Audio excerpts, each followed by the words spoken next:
Ted Cruz Okay. says Dems could discard Biden for Michelle Obama in 2024, which, by the way, this was just a couple days ago, September 23rd. It's not a story of a year ago or something like that. So, some people have alluded to this, and you said you were with Roger Stone last night. Roger fully believes Michelle Obama is going to be the one that's going to come in. Oh. And he said this to us multiple times. So Texas Senator Ted Cruz has raised the possibility that Democrat kingmakers might opt to replace President Joe Biden for Michelle Obama before 2024. Emphasizing Biden's age, Cruz stated on his podcast, Verdict with Cruz, that he views this scenario as a very serious danger. Cruz outlined reasons why Michelle Obama could be an appealing choice for Democrats, including her popularity amongst African-American women.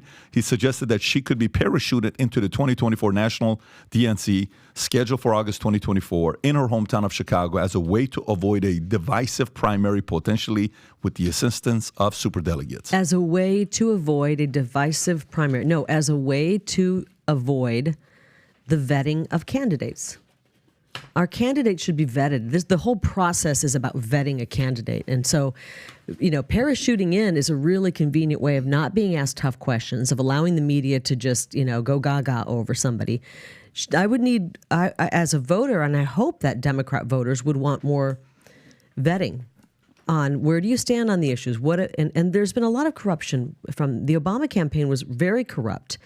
And there needs to be some questions asked of that. But the media will never ask tough questions of Obama. You saw the interview that Tucker did, the man who made accusations. Larry Sinclair. Yes, many years ago. It was out there. He took a lie detector test.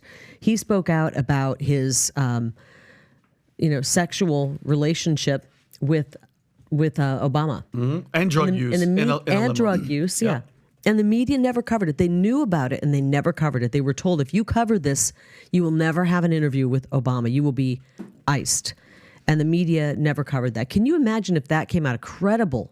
They take sources that aren't credible, that are just plain lying. It's really obvious. The facts don't back them up. And with Trump, and they run all kinds of crazy stories. But that never got play. So I don't like the idea of someone parachuting in, but I still don't think it'll work. By the time the election rolls around, the way I see it, the American people are going to be so tired of the Democrat policies. And if they think it's going to be any different under Gavin Newsom or Michelle Obama than it is under Biden. Who do you think is more formidable and more likely?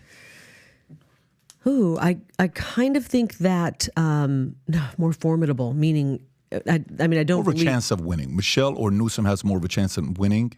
And who's more likely of actually being the one in 2024? I don't think either of them have a chance of winning. But as far as who would the Democrats pick, I think maybe Newsom. Over Michelle. Mm-hmm. That's kind of racist, isn't it? No.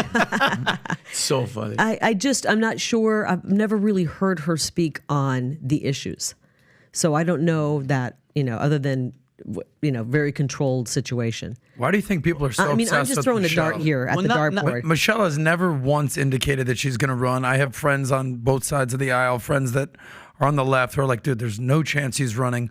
Why does it still continue to be propagated by even the Ted Cruzes of the world? Or Maybe even if the it's DNC? really bad and they're thinking, oh my gosh, Trump's going to win by such a landslide, they will put Michelle in because it would be harder, I think, because of this. You just said I'm racist for saying that it might be Newsom. No, what I'm saying is that's what they would say. But They would say. No, Yeah, and I'm throwing that out. He was joking.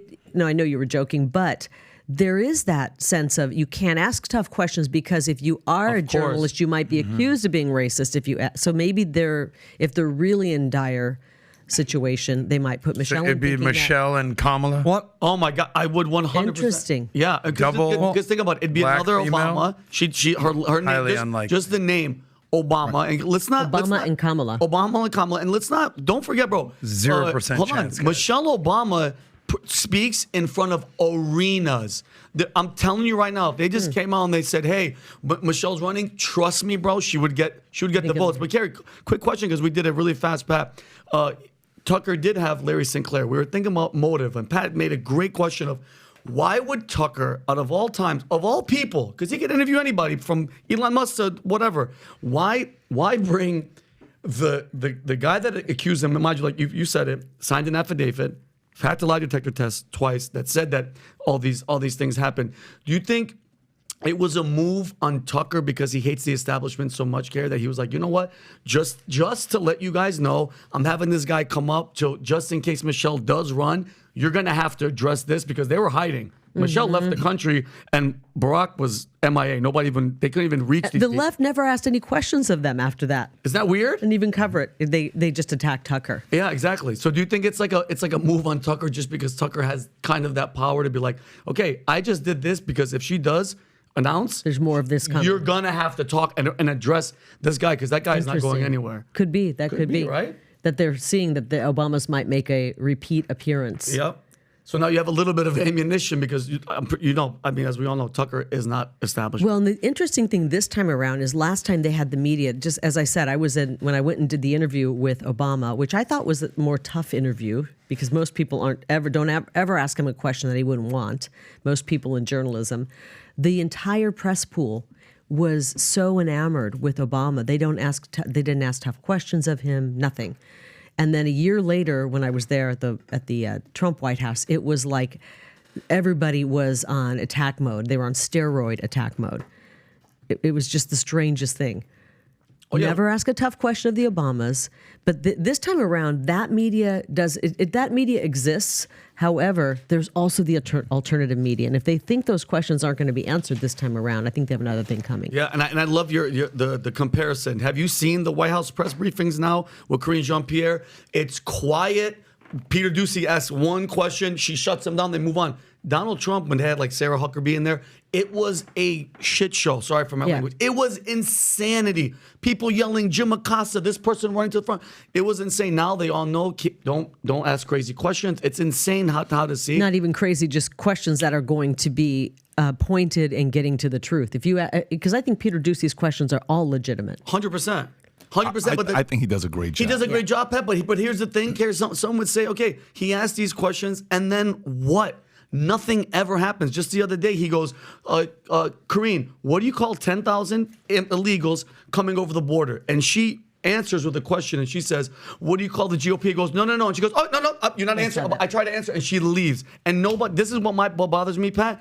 That happens. She doesn't answer the question, Kari. Not one of these so-called reporters goes, no, hold on a second. I want you to answer that question. What do you call 10,000 people coming here, 13,000 a day? It's an invasion. That's what it is. They're coming to invade us, and nobody holds their foot to the fire. So Peter Doocy, he asks the questions, nothing happens. Zero. Because the group that controls who goes into the White House, I forget the name of the actual group, they won't let serious journalists in. They only want people who are going to have the same ideology, and they have to let Fox in.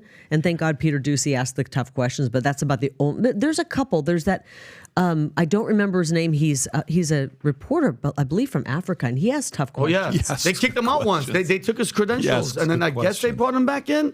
Yeah, she hated Simon, him. right? Right. Simon. Yes, Simon. Boy, you guys are quick. Yeah, I think they kicked him Rob out. the stud. Rob, did he get his credentials back? Because I'm pretty sure, Kari, they kicked him out because he would talk over her and not let her just blow over him. He's like, no, answer the question. So if you like this clip and you want to watch another one, click right here. And if you want to watch the entire podcast, click right here.